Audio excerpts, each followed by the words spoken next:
হঠাৎ দেখি ফ্যান দুলছে আর গ্রিলগুলো ঝনঝন করে আওয়াজ হচ্ছে, খাট কাঁপছে। তখন আমরা একটু ভয়ে আতঙ্কে পড়ে গেছি। একটা ছোট্ট মেয়ে খাটের মধ্যে শুয়েছিল, সে বলছে মামা মানে খাটটা যেন নড়বড় করছে, এবং দিদা চেয়ারে বসেছিল, দাদু চেয়ারে বসেছিল, চেয়ার থেকে উল্টে পড়ে যাচ্ছে। মঙ্গলবার ভোরে এভাবেই ঘুম ভাঙল দীঘা উপকূলের বাসিন্দাদের। পর্যটকরাও বেশ আতঙ্কিত। 5.1 তীব্রতায় কেঁপে উঠেছিল দীঘা সহ বাংলাদেশ উড়িষ্যা উপকূল। এরপর থেকে দীঘার সমুদ্র উত্তাল। সমুদ্রে জোয়ার থাকায় পর্যটকদের জন্য বাড়তি সতর্কতা জারি করেছে প্রশাসন। সমুদ্রে কাউকেই নামতে দেওয়া হচ্ছে না, কড়া নজরদারি রয়েছে উপকূলে। স্থানীয়রা বলছেন ঘড়ির কাঁটায় তখন 6:10। আচমকাই কম্পন অনুভব করেন অনেকে। বাড়ির খাট, সিলিং ফ্যান, জানলার গ্রিলও প্রচণ্ড জোরে কাঁপছিল। সকলেরই প্রায় একই অভিজ্ঞতা। দীঘার বাসিন্দা রমণী জানা সকালে সেই অভিজ্ঞতা ভুলতে পারছেন না। হঠাৎ দেখি ফ্যান দুলছে আর গ্রিলগুলো ঝনঝন করে আওয়াজ হচ্ছে, খাট কাঁপছে। তখন আমরা একটু ভয়ে আতঙ্কে পড়ে গেছি।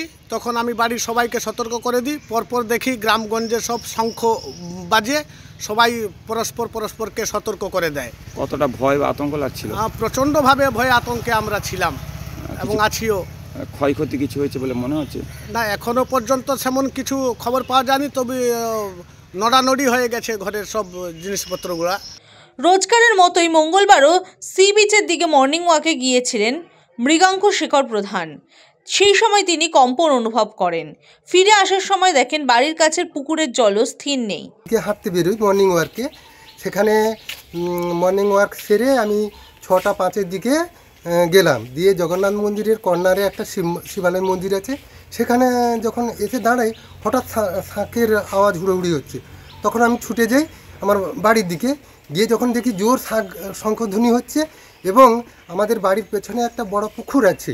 সেই পুকুরের কাছে যখন যাই, পুকুর থেকে মানে ওয়েস্টের দিক থেকে ইস্টের দিকে জলটা স্থির গতিটা ছিল না, একটু হালকা গতিতে মানে প্রভাবটা যাচ্ছে। তখনই আমি বুঝতে পারলাম, এবং আমার বাড়ি, যে বাড়িতে আমি থাকি, একটা ছোট্ট মেয়ে খাটের মধ্যে শুয়েছিল, সে বলছে মামা মানে খাটটা যেন নড়বড় করছে, এবং দিদা চেয়ারে বসেছিল, দাদু চেয়ারে বসেছিল, চেয়ার থেকে উল্টে পড়ে যাচ্ছে।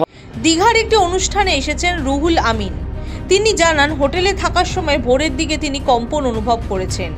সমুদ্র সৈকতের দিকে এসে দেখেছেন তখনও উত্তাল সমুদ্র। সকালে একটা ভূমিকম্প আমরা অনুভব করেছি, তার জন্য দেখছি দীঘা উত্তাল আছে, প্রচণ্ড উত্তাল।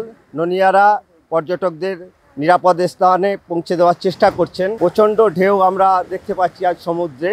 হ্যাঁ, না কোনো মানুষই স্নানের জন্য নিচ্ছেন না, নুনিয়ারা সরিয়ে দিচ্ছেন, পর্যটকদের নিরাপদ স্থানে সরিয়ে দিচ্ছেন।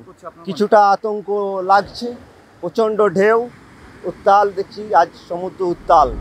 আবহাওয়া দফতর সূত্রে জানা গেছে হলদিয়া থেকে 286 কিলোমিটার দক্ষিণে বঙ্গোপসাগরে ছিল ভূমিকম্পের এপিসেন্টার।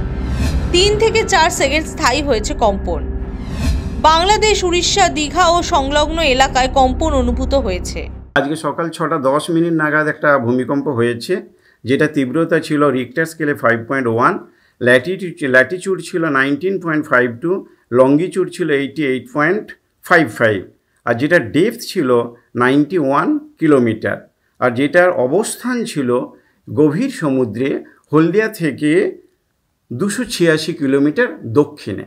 এইটার প্রভাব সম্ভবত মূলত আর কি বাংলাদেশ এবং উড়িষ্যা কোস্ট এবং আমাদের এই কোস্টাল এরিয়া নিয়ে পড়েছে। আমি নিজেও এখানে অফিসে ছিলাম এবং আমি ফিলও করেছি এই ভাইব্রেশনটা আর কি।